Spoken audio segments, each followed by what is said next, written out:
नमस्कार, आदाब। Crime petrol the burning cases श्रृंखला के आज के एपिसोड में आप सबका स्वागत है। हमें अक्सर नहीं पता होता कि हमारे आसपास ऐसे लोग भी होते हैं जो हम पर लगातार नजर रख रहे होते हैं। कोई होता है जो ये जानता है कि हम कब घर से निकलते हैं और कब घर वापस आते हैं। हाई प्रोफाइल सोसाइटीज जो 24 घंटे सिक्योरिटी गार्ड्स और सीसीटीवी कैमरा की निगरानी में होती हैं। इंटरकॉम से लेस ऐसी सोसाइटीज में भी कोई होता है जो बिना हमें खबर किए हमारे घर के दरवाजे तक आ पहुंचता है। आज का एक केस साल 2012 में मुंबई की एक हाई प्रोफाइल सोसाइटी में घटी एक ऐसे अपराध की घटना है जिसने पूरे शहर का ध्यान अपनी ओर खींच लिया। और इस घटना के बाद कई नए कानूनी निर्देश जारी किए गए, लेकिन ये नए कानूनी बदलाव उन जिंदगियों के जख्म नहीं भर पाए जो इस घटना के असल भुक्तभोगी थे।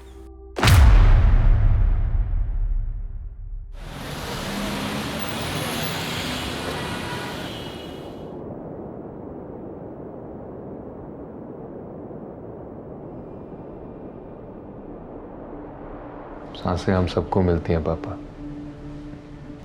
जिंदगी तो वो होती है जो सिर्फ अपने लिए नहीं, अपनों के लिए जी जाती है। जाना सबको खाली हाथ ही होता है,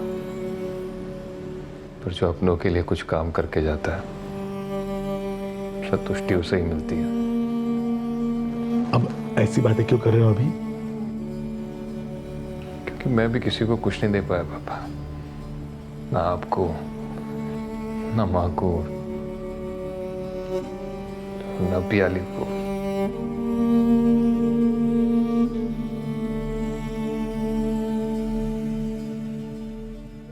मरने से पहले सिर्फ इतना ही चाहता हूँ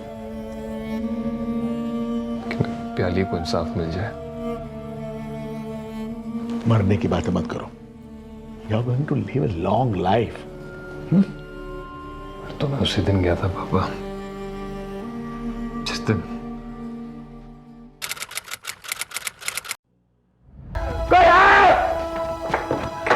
कोई दरवाजा खोलिए प्लीज। कौन है प्लीज?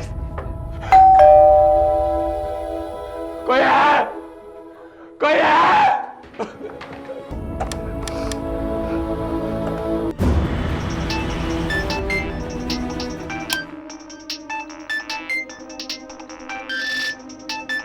अभी?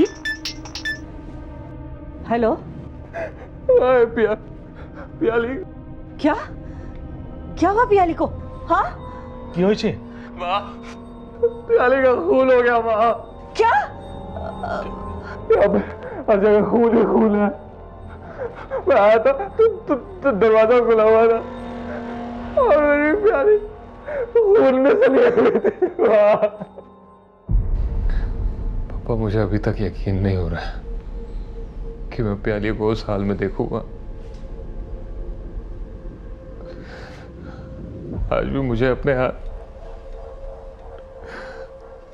प्याली के खून में सने हुए दिखते। अभी अब फिर से वो पुरानी यादें धुंधली नहीं पड़ती पापा।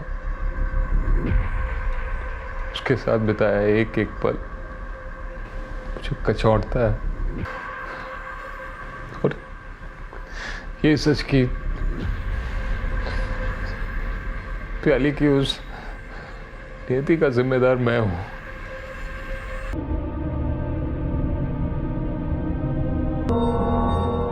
आपकी इनके साथ आखिरी बार कब बात हुई थी?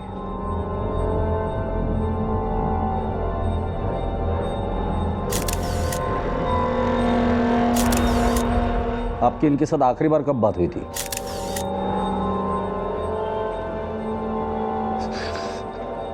रात को हुई थी सर। मैं ऑफिस में था।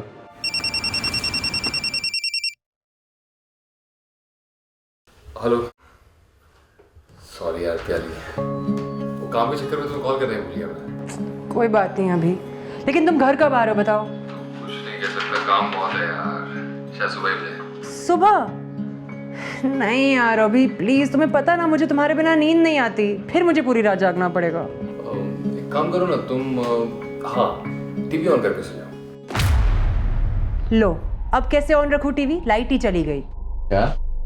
या एक सेकेंड, अभी लेट मी चेक। लाइट तो दिख रही है सब, क्या सिर्फ हमारे फ्लैट की लाइट गई है अभी। अच्छा एक काम करो, वो सिक्योरिटी गार्ड को कॉल करो, वो इलेक्ट्रिशियन को ले आएगा। हाँ मैं वो सब देख लूंगी, बस तुम अपना फ़ोन बिजी मत रखना। I will call you, okay? फिर मुझे दोबारा फ़ोन आया। हाँ अभी, हाँ इलेक्ट्रिशियन आया था और उसने अभी सिर्फ एक टेम्प्रेरी अरेंजमेंट किया है। उसने कहा है कि मैं सिर्फ अपने कमरे का पंखा और एक लाइट चला सकती हूँ और बाकी वो सुबह आके चेक करेगा। चलो ठीक है, बाकी मैं सुबह ठीक करा लूँगा, अभी तुम सो जाओ। Good night. फिर मैं सुबह 5 बजे के करीब घर आया।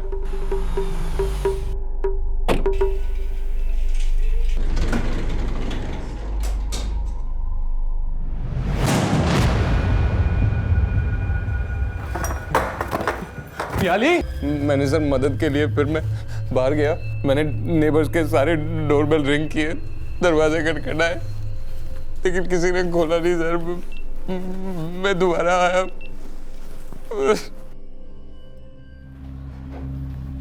सर दरवाजे पे कोई भी फोर्स्ड एंट्री का निशान नहीं है, लैच भी इंटैक्ट है। मतलब जिसने भी ये किया है या तो वो पियाली को जानता था या फिर उसके पास घर की चाबी थी। इसके अलावा पड़ोसियों से बात की, किसी ने भी बेल की आवाज़ नहीं सुनी और उन्होंने ये भी बताया कि अभिजीत और पियाली की शादी भी नहीं हुई थी। हमें पता चला कि आप दोनों की शादी नहीं हुई थी। इन दोनों की शादी हुई नहीं थी, लेकिन होने वाली थी। ये दोनों लिव इन में थे। आप कौन? सर मैं इसका फ्रेंड, एडवोकेट शशांक। पड़ोसियों ने हमें बताया कि उन लोगों ने कोई भी डोरबेल की आवाज़ नहीं सुनी थी, ना ही आपके चिल्लाने की। सर मैं बाहर गया था, मैंने एक एक का दरवाजा खटखटाया था, डोरबेल रिंग की थी, सीढ़ियों तक गया था चीखता हुआ, मदद के लिए गुहार मांग रहा था, कोई नहीं आया। घर की चाबी आप दोनों के अलावा और किसके पास होती है? किसी के पास नहीं होती, एक मेरे पास होती है, एक इसके पास होती है। लेकिन घर में पियाली की चाबी तो कहीं भी नहीं मिली।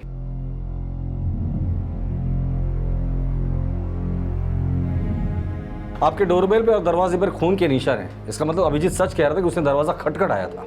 सर हमारी एसी बहुत पुरानी है और आवाज़ भी बहुत करती है और हमें पता ही नहीं चला कि दरवाजे पे कौन कौन आते हैं, कौन कौन खटखटाते हैं। और हाँ, रोज़ की तरह जब मैं 6:30 बजे उठा और दरवाज़ा खोला तो पता चला कि अभिजीत ने बताया था कि इलेक्ट्रिशियन 2 बार आया था। तो इलेक्ट्रिशियन और सिक्योरिटी गार्ड दोनों से पूछताछ करो और इस अभिजीत के ऑफिस में पता करो ये वाकई ऑफिस में था और निकला कितने बजे। इसके कॉल रिकॉर्ड निकालो, बिल्डिंग का सीसीटीवी फुटेज है वो भी चेक करो।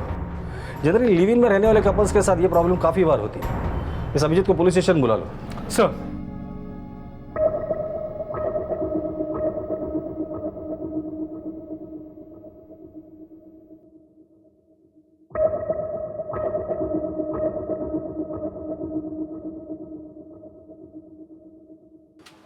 सर 12 बजे और फिर 12:45 पर ये 2 लोग ब्लॉक में एंटर हुए थे और इस ब्लॉक में मैडम का फ्लैट भी है।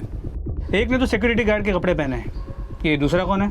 सर ये बिल्डिंग का इलेक्ट्रिशियन पवन है और ये गार्ड अमजद।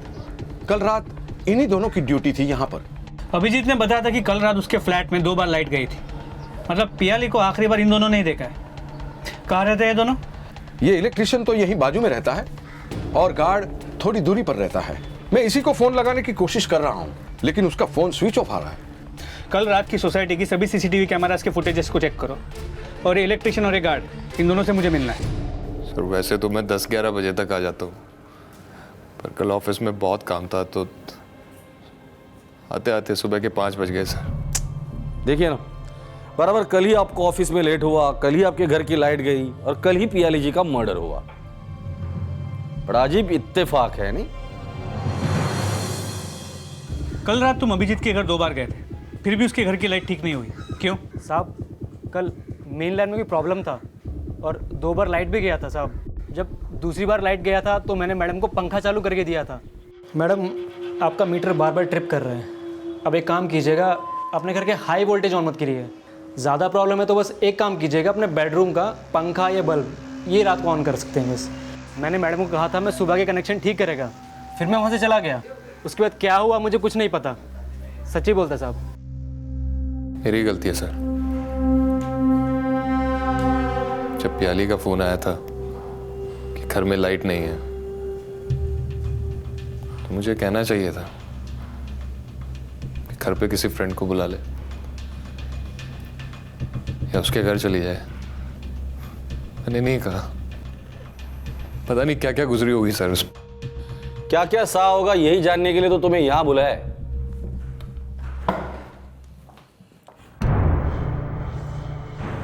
क्राइम सीन के साथ छेड़खानी नहीं करते, ये तो पता ही होगा तुम्हें। सर मैं क्या करता सर, मुझे कुछ समझ में नहीं आया उस टाइम क्या नहीं आ रहा। कहानी तो बड़ी समझदारी से बनाई तुमने। अमजद यही रहता है? जी साहब। कहाँ है वो? बुलाओ उसे। साहब रोज तो मुझसे पहले आ जाता था, आज पता नहीं क्या हुआ साहब। जब मैं घर आया ना तो उसका सामान है साहब और ना वो है। घर की तलाशी लो।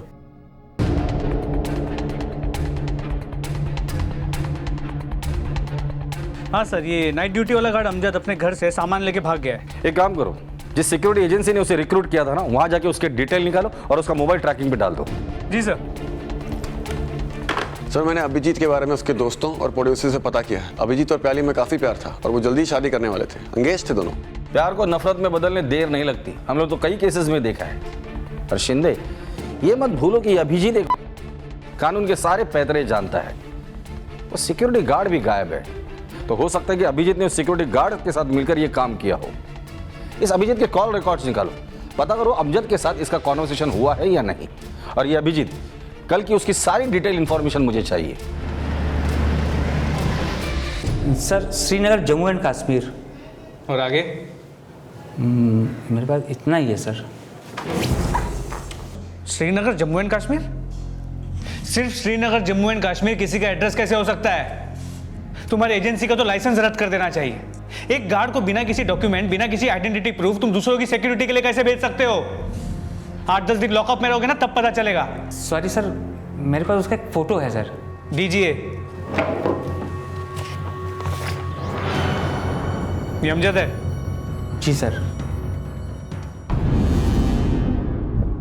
सर ये एलएनसी सिक्योरिटी एजेंसी जिसने अमजद को रिक्रूट किया था, उनके पास अमजद की कोई भी डिटेल्स नहीं है। सिर्फ इतना पता चला है कि वो श्रीनगर का रहने वाला है। श्रीनगर? रवि, ढूंढो उसे।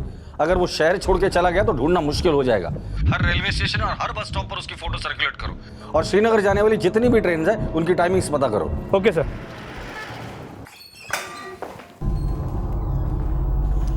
तो तुम और प्याली शादी करने वाले थे? जी, बहुत जल्द।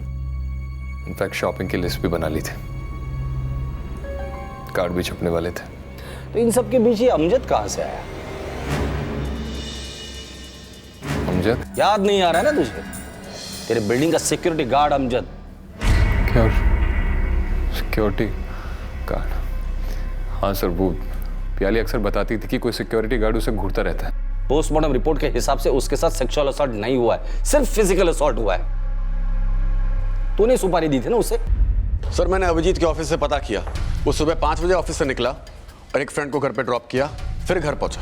सर मैंने अभिजीत के कॉल रिकॉर्ड भी चेक किया। उसने सिर्फ ऑफिस में और प्याली से बात की। एक कॉल माँ को गया था सुबह, उसके अलावा उसकी किसी से बात नहीं हुई। सर अमजद गार्ड से उसकी बात कभी नहीं हुई। ठीक है, जाओ तुम। Okay sir.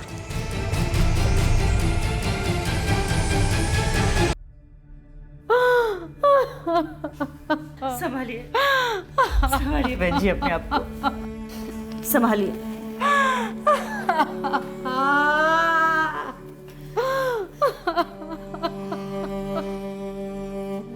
डॉक्टर ने कहा है कि वो प्याली की बॉडी 2 घंटे के बाद हमें सौंप देंगे। 16 बार स्टैब किया उसने मेरी प्याली को। ऐसी क्या दुश्मनी थी उसके साथ?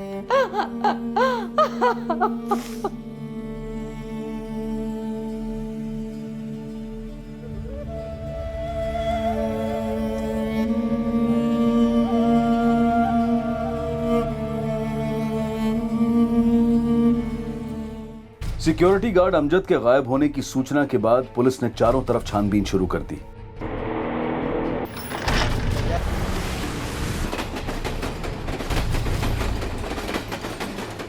और मुंबई पुलिस ने अमजद को जल्द ही बोरीवली स्टेशन से गिरफ्तार कर लिया, जहां से वो कश्मीर भागने की फिराक में था।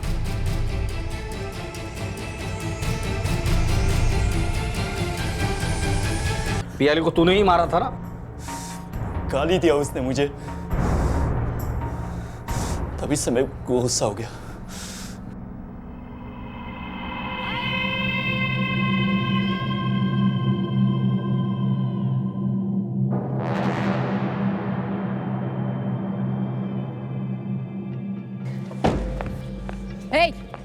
क्या घूर रहे हो तुम?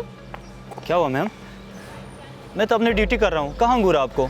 तुम किस नजर से घूर रहे थे देखा है मैंने। एक दिन में नौकरी से निकलवा दूंगी तुम्हें, समझे तुम? क्या हुआ मैडम?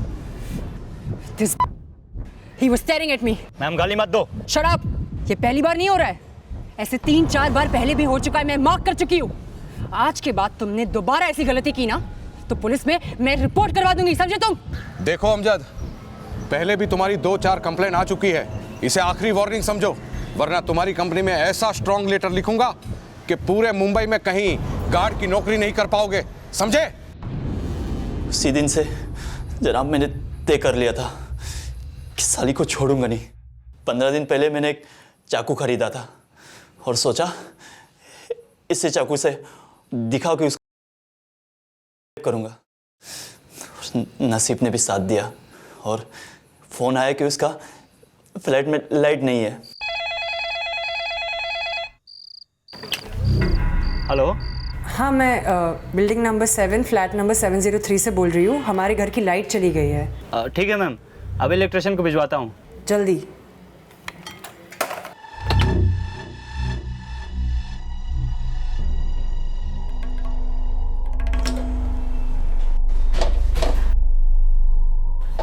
भाई जल्दी करना। कर रहा हूँ पापा। साहब नहीं आया अभी तक? नहीं, वो सुबह आएंगे। अब चेक कीजिए मैम। फिर से ट्रिप तो नहीं होगी ना? अरे मैम टेंशन मत लीजिए, मैंने सब ठीक कर दिया। कोई प्रॉब्लम मुझे कॉल कर देना आप।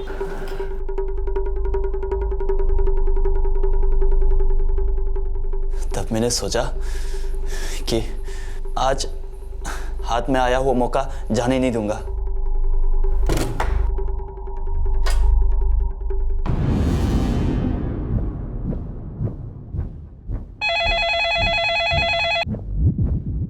अरे वो इलेक्ट्रिशियन चला गया क्या? लाइट फिर से चली गई।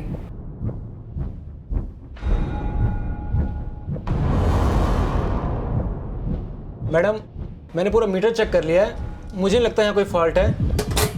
मुझे लगता है नीचे जाके मेन मीटर चेक करना पड़ेगा।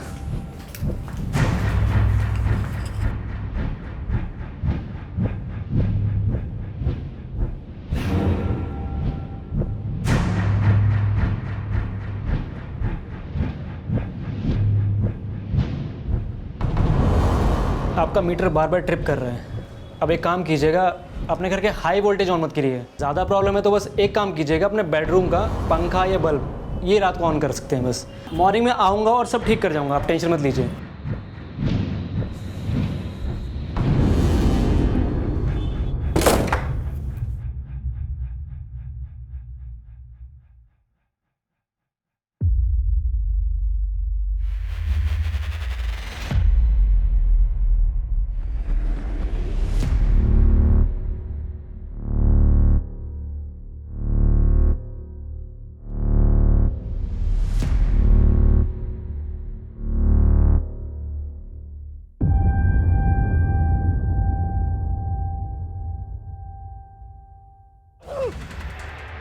मारना नहीं चाहता था जनाब, बस बदला लेना चाहता था। सिर्फ एक बार सबक सिखाना था। अब जिंदगी भर जेल में सड़ते सड़ते अपना सबक सीख लेना तुम।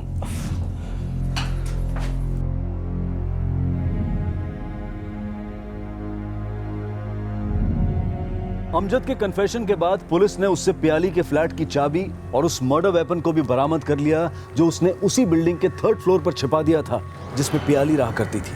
अमजद के दोस्तों के बयान से यह सामने आया कि अमजद ने कई महीने पहले ही प्याली से बदला लेने का मन बना लिया था, लेकिन उसके अंदर की इस विकृति को भांपने के बावजूद वो खामोश रहे। अमजद ने अपने बयान में कहा कि प्याली ने खुद उसे इस अपराध के लिए उकसाया था, जबकि सच तो यह है कि उसकी विकृत मानसिकता को आंकने के बाद भी प्याली ने सावधानी नहीं बरती और उसके अपराध का शिकार हो गई। अमजद तो अपराधी है ही, लेकिन उसके साथ साथ बिल्डिंग के मेंबर्स और वो सिक्योरिटी एजेंसी भी अपराधी है जिनके पास अमजद के नेटिव प्लेस से जुड़ा कोई भी डॉक्यूमेंट नहीं था। साल 2012 में हुए इस केस ने ये सवाल खड़े किए कि जिन लोगों को हम अपनी बिल्डिंग, अपनी सोसाइटी, अपने ऑफिसेज की सुरक्षा के लिए अपॉइंट करते हैं, अगर वो ही हमारी सुरक्षा के लिए खतरा बन जाएं, तो फिर विश्वास किस पर किया जाए? और तब ये कानूनी निर्देश जारी किए गए जिसमें सिक्योरिटी गार्ड्स, घरों में काम करने वाली मेड्स, ड्राइवर्स और हेल्पर्स की पुलिस वेरिफिकेशन करवाना हाउसिंग सोसाइटी, सिक्योरिटी एजेंसीज और हाउस ओनर्स के लिए कंपलसरी कर दिया गया, और ऐसा ना करने पर जुर्माने का भी प्रावधान रखा गया। अमजद को सजा सुनाई जा चुकी थी, लेकिन ये केस यहाँ खत्म नहीं हुआ था। इस केस में ऐसे कई और घुमाव आने वाले थे जो पूरी मुंबई पुलिस के लिए एक बड़ी चुनौती बनने वाले थे। यहाँ तक कि मुंबई पुलिस की भूमिका पर भी कई बड़े सवाल खड़े होने वाले थे। लेकिन पियाली की हत्या अभिजीत और उन दोनों के परिवारों की जिंदगी का वो काला अध्याय बनने वाली थी जिसकी कल्पना में पहले एक खुशहाल जिंदगी की कल्पना की गई थी।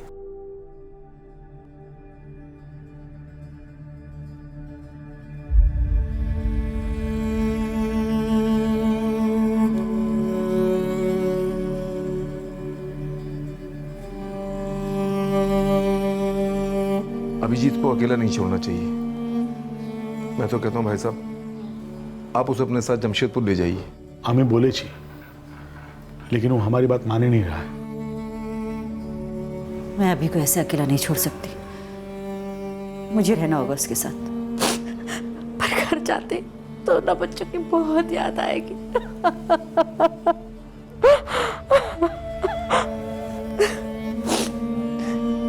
कितनी खुश थी मेरी प्याली अभी के साथ, ख्याल रखिएगा उसका। भाई साहब, अभी हमें चलना चाहिए। मैं अभी को बुला कर लाती हूँ।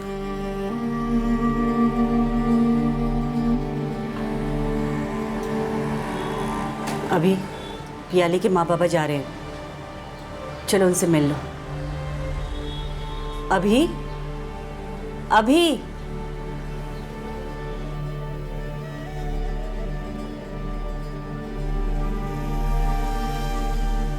तो ख्याल रखिएगा अपना। बेटा, तुम भी जमशेदपुर चले जाओ। नहीं अंकल, मैं ठीक हूँ यहाँ। पहली चली गई इसका मतलब ये नहीं है कि कोई नहीं है आपका। मैं हमेशा हूँ आप दोनों के लिए। तुम भी तो हमारे बेटे ही हो, ख्याल रखना अपना।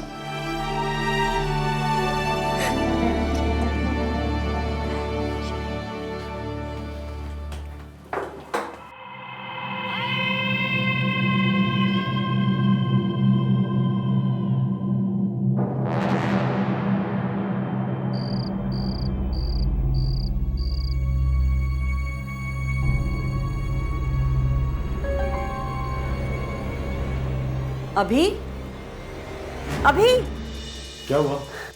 देखिए ना, ये कुछ जवाब नहीं दे रहा है। अभी अभी अभी हाँ पापा। क्या हुआ? कुछ नहीं, मैं तो सो रहा था। आप लोग क्यों जागे हुए हैं अभी तक? सुबह आपकी फ्लाइट भी है।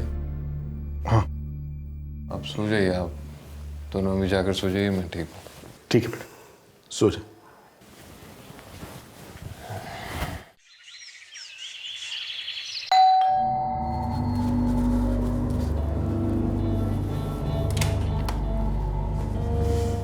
कैसा है? आजा। अभिजीत और प्याली के माता पिता सोचते थे कि अभिजीत जल्द ही अपने दर्द से उबर जाए। 2 महीने बीत चुके थे और बाहर से ऐसा ही लगता था कि अभिजीत के जख्म भरने लगे हैं। लेकिन जब प्याली मर्डर केस की हियरिंग शुरू हुई तो फिर से अभिजीत का दर्द उभरने लगा।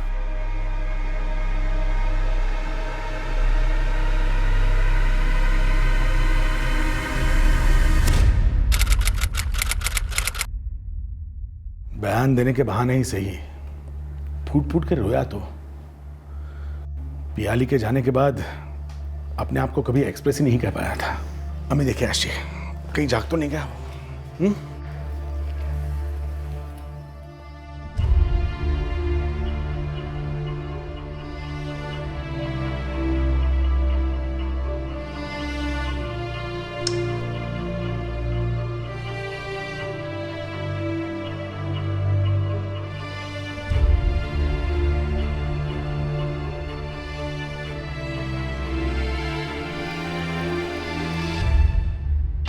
अभी अभी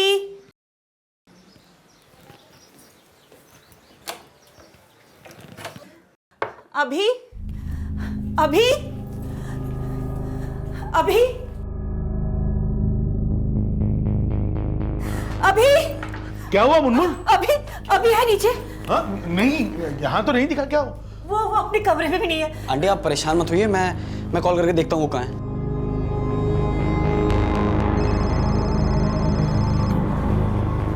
क्या हुआ? घंटी की आवाज शायद ऊपर से आ रही है। आप लोग यहीं रुकिए, मैं देख के आता हूँ 1 मिनट, शायद ऊपर होगा।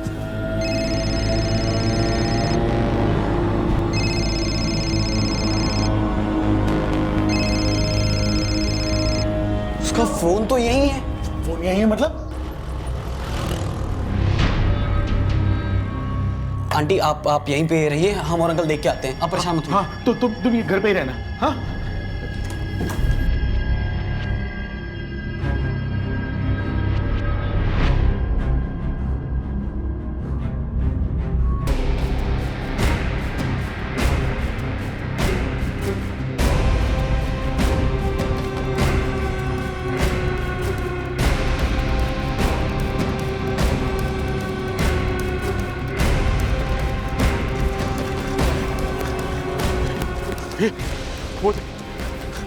अभिजीत अभिजीत अभिजीत अभिजीत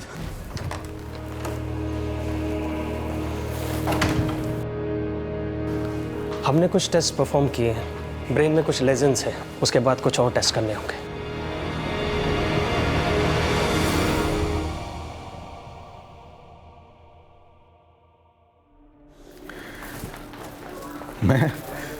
मैं खुद एक डॉक्टर हूं, लेकिन अपने बेटे के लिए कुछ नहीं कर पा रहा हूं।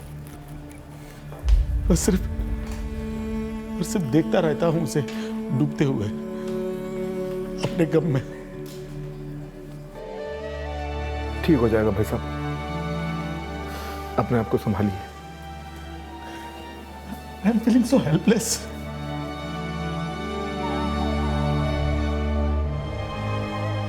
अभिजीत की हालत दिन ब दिन बिगड़ती जा रही थी।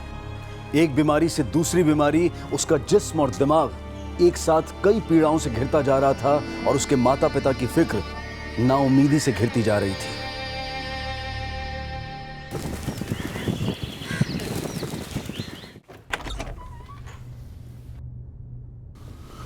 आ गए आप लोग? कैसी तबीयत है उसकी? बस सो रहा है अभी तक? अरे उसे मन जगाओ अभी। सुबह 4 बजे सोया है वो। देखो स्केच बनाया उसने। ये तो बड़ा सुंदर बना है।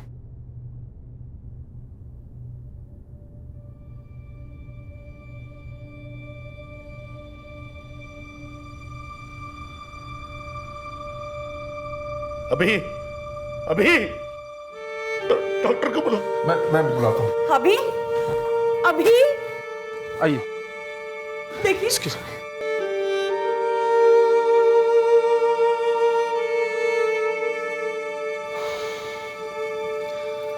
आई am sorry, he is no मोर।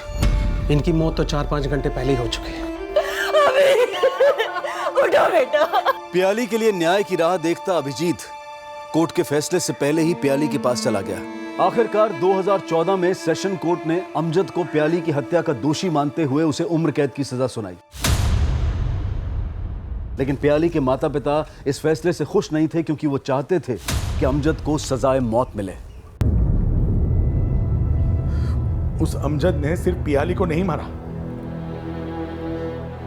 अभिजीत की मौत का भी वही जिम्मेदार है। मैं, आप दोनों और मुनमुन जो अधमरे से जी रहे हैं, उसके लिए भी वही दरिंदा जिम्मेदार है। उसे तो फांसी होनी ही चाहिए। मैं तो खुद हैरान हूं जजमेंट से भाई साहब।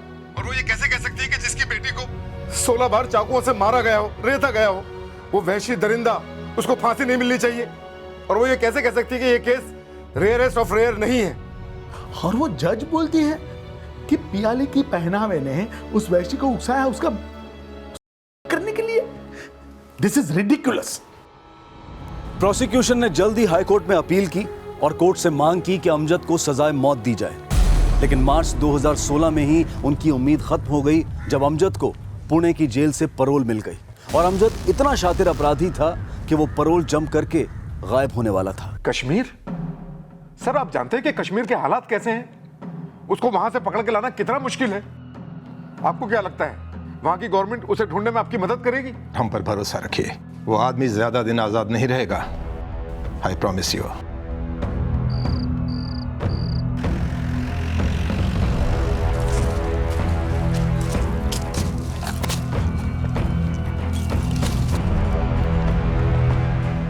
शायद यही अमजद के घर है। जिस दौरान अमजद कश्मीर में गायब हुआ था उस दौरान वहां के हालात काफी गंभीर थे और ऐसे माहौल में मुंबई पुलिस के लिए उसे वहां ढूंढना आसान नहीं था। मुंबई पुलिस कई बार वहां से खाली हाथ वापस लौट चुकी थी, लेकिन इस बार मुंबई पुलिस कमिश्नर ने इस केस की अगुवाई क्राइम ब्रांच के पुलिस इंस्पेक्टर अजय शाहने को सौंप दी, जिन्होंने साल 2012 में पियाली मर्डर केस में अमजद को अरेस्ट करवाकर उसे सजा दिलवाने में मुख्य भूमिका निभाई थी। सर 2 रिक्वेस्ट थी आपसे। इस केस के लिए टीम मैं चुनूंगा और दूसरी बात, मीडिया को इस केस से दूर रखें, क्योंकि मैं नहीं चाहता कि इस केस से जुड़ी कोई भी बात लीक हो जाए। सबसे पहले मैं ये जानने की कोशिश करूंगा कि अमजद कश्मीर में है या पाकिस्तान में। Do it the way you want to do it. Thank you sir. Santosh, Amjad और तुम एक ही बारात में थे, सुना तुम दोनों की अच्छी दोस्ती थी। हाँ साहब, अमजद मेरे से हर बात करता था, पर उसे अफसोस नहीं जो किया उसने। जमानत पर बाहर आने के बाद वो भागने वाला है, ऐसा कभी बताया था उसने? एक बार भी नहीं साहब, बस अपनी अम्मी की बातें करता था। तुम्हें क्या लगता है ये भागकर अपने गांव गया होगा या पाकिस्तान? अमजद पाकिस्तान से बहुत नफरत करता है, वो कश्मीर में ही होगा साहब। सर अगर अमजद कश्मीर में है तो मैं जल्द से जल्द कश्मीर जाना होगा। नहीं रवि, जल्दबाजी नहीं। इसके पहले भी पुलिस ने उसे अरेस्ट करने की कोशिश की थी तो गांव वालों ने उन पर हमला किया था। इसका मतलब अमजद ने गांव वालों को विश्वास दिलाया कि वो बेकसूर है और पुलिस ने उसे फंसाया है। हमें क्राइम ब्रांच की तरह सोचना होगा, एक ऐसा प्लान बनाना होगा जिससे अमजद का बचना मुश्किल ही नहीं नामुमकिन होगा। यह है बारामुल्ला की घाटी। अमजद यहीं कहीं छुपा है, लेकिन कंफर्म न्यूज़ नहीं है।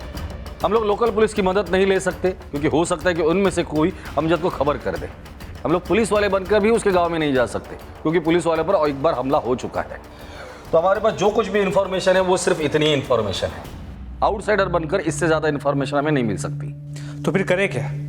अगर अमजद के गाँव में घुसना है तो उन लोगों की तरह हमें दिखना होगा, उन लोगों की तरह बात करनी होगी, उन लोगों की तरह कपड़े पहनने होंगे। सिर्फ कपड़े पहनने से या दाढ़ी बढ़ाने से हम कश्मीरी नहीं हो जाएंगे। उसके लिए हमें कश्मीरी सीखनी होगी। कश्मीरी उतनी आसान भी नहीं है लेकिन मुश्किल भी नहीं है। कुछ लिंक्स है और वीडियोस है, मैं आप लोगों को भेज रहा हूँ, ध्यान से देखिए। कश्मीरी लोग हिंदी किस तरह से बात करते हैं, देखिए।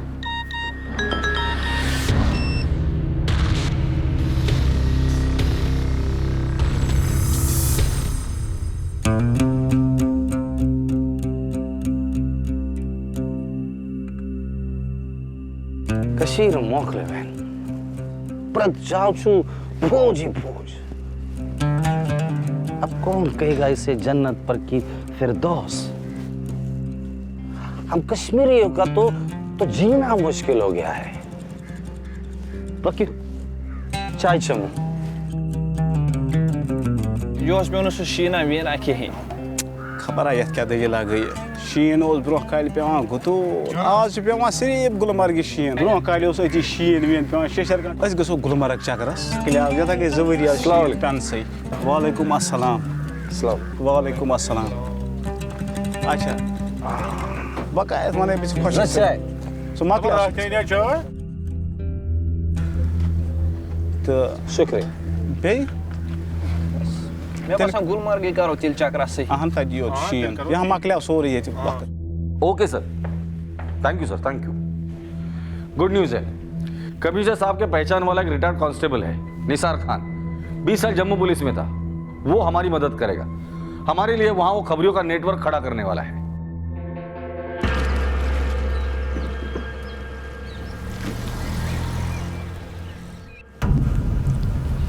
जनाब, ये हमजा है और ये कलाम।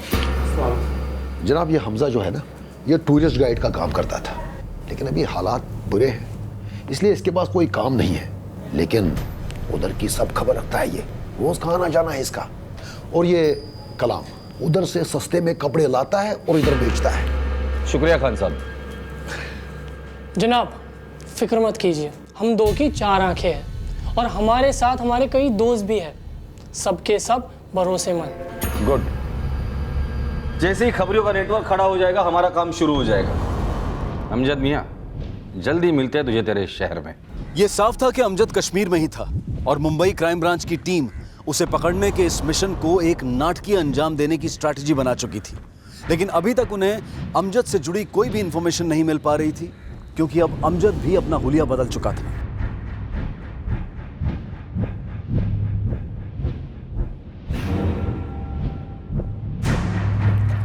अरे अमजद, आज रात का क्या प्लान है? प्लान क्या, दिन में धागों को रंगीन बनाना और रात में रात को रंगीन बनाना। और क्या काम है ज़िंदगी में अपना। जनाब पता चला है अमजद के 3 भाई और हैं, कबीर, सलीम और कैसर। अमजद की कोई खबर? जनाब अभी घाटी में फसाद चल रहा है, माहौल बहुत तंग है, कुछ देर रुकना पड़ेगा, माहौल ठंडा होते ही खबर मिल जाएगी। ठीक है रवि। शुक्रिया रवि। मुझे लगता है अमजद के 3 भाई हमें अमजद तक पहुंचाएंगे। सर, अमजद। ये फोटो तो 3 दिन पहले अपलोड हुई है, पूंछ से। इसका मतलब अमजद पूंछ में है। बैकड्रॉप से लगता है ये कोई कारपेट वर्कशॉप है। निसार खान को बुलाकर लेकर आ, वही हमें आइडिया देगा कि अमजद के गांव में हम घुसेंगे कैसे। सर। खान साहब, ये मौका हाथ से जाना नहीं चाहिए। और फिर अमजद को ट्रैप करने के लिए मुंबई क्राइम ब्रांच ने एक प्लान बनाया।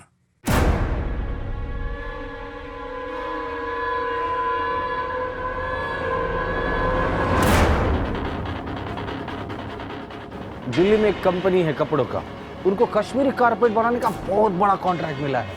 असगैस जाए ते नफर। हमें जगह भी चाहिए और मजदूर भी। पैसा सबको मिलेगा, हमारा गारंटी है। ठीक है, डील पक्की, काम हो जाएगा। पुलिस इंस्पेक्टर अजय शाहने को इस बात का पूरा विश्वास था कि अमजद उनके झांसे में जरूर फंस जाएगा और वो उस फेक एक्सपोर्ट ऑर्डर को पूरा करवाने के लिए दूसरे कारीगरों के साथ रोजगार के लिए वहां जरूर आएगा।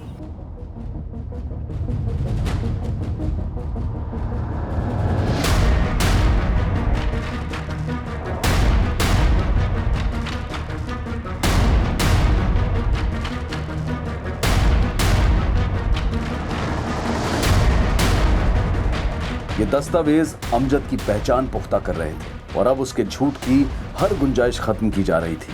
लेकिन क्या पुलिस की ये कोशिश वाकई रंग लाने वाली थी? जनाब, सभी बंदे हाजिर हैं, एक बार आप देख लो।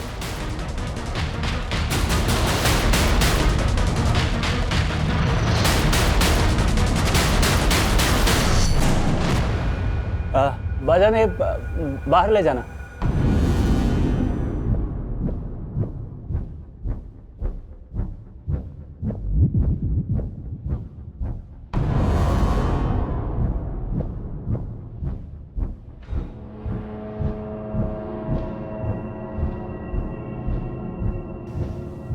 माशाअल्लाह। जनाब सलाम अलैकुम। सलाम अलैकुम। जनाब ये वरिया जान कोताकाल दो ये कम कराल। हाँ जनाब, बचपन पेट करान। बचपन से? जी, मेरा वालिद साहब भी कारीगर था। फिर तो तुम बहुत अच्छा कारीगर होगा। चलो तुमको साहब से मिलवाते हैं, हो सकता है तुम्हारी नौकरी पक्की हो जाए। जनाब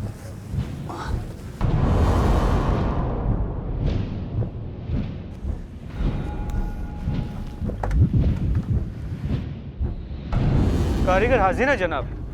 क्या सफर शुवारी दूर अमजद। साना साहब आप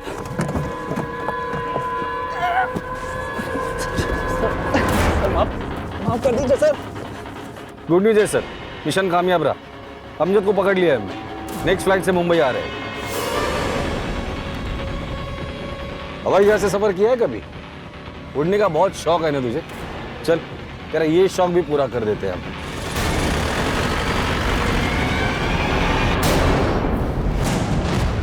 अमजद पकड़ा गया है।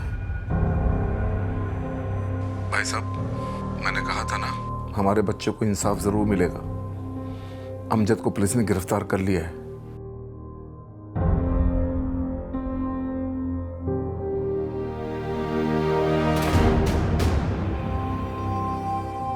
पियाली मर्डर केस के अक्यूज अमजद को पैरोल जंप करने के लगभग 1.5 साल बाद मुंबई क्राइम ब्रांच ने आखिरकार सितंबर 2017 में कश्मीर से अरेस्ट कर लिया। पैरोल जंप करने के चार्जेस के साथ साथ हाई कोर्ट में उसके खिलाफ फिर से हियरिंग शुरू की गई, जिसमें पियाली के माता पिता ने सेशन कोर्ट की अमजद की उम्र कैद की सजा को सजाए मौत में बदलने की दरख्वास्त की। लेकिन इस केस में अभी हाई कोर्ट का फैसला आना बाकी है। आज पियाली के मर्डर को तकरीबन 5.5 साल गुजर चुके हैं। हम आए दिन महिलाओं के साथ हो रहे अपराधों की बात करते हैं और आंकड़े बताते हैं कि भारत में महिलाओं के साथ on an average her 6 minute में छेड़छाड़, हर आधे घंटे में शारीरिक शोषण और हर 1 घंटे में बलात्कार की घटनाएं होती हैं। और हैरानी की बात है कि जिस मुंबई के बारे में यह कहा जाता था कि यह शहर महिलाओं के लिए सबसे ज्यादा सुरक्षित है, वहीं आंकड़े बताते हैं कि आज दिल्ली के बाद मुंबई वो दूसरा शहर है जहां महिलाएं आए दिन किसी न किसी अपराध का शिकार होती रहती हैं और इस पर विचार करने की जरूरत है। अब मैं अनूप सोनी आपसे विदा लेता हूं, फिर मुलाकात होगी अगले एपिसोड में एक और चौंका देने वाले केस के साथ। तब तक अपना और अपने परिवार का ख्याल रखें और देखते रहें क्राइम पेट्रोल डायल 100। सबक एक को, सीख हम सबको।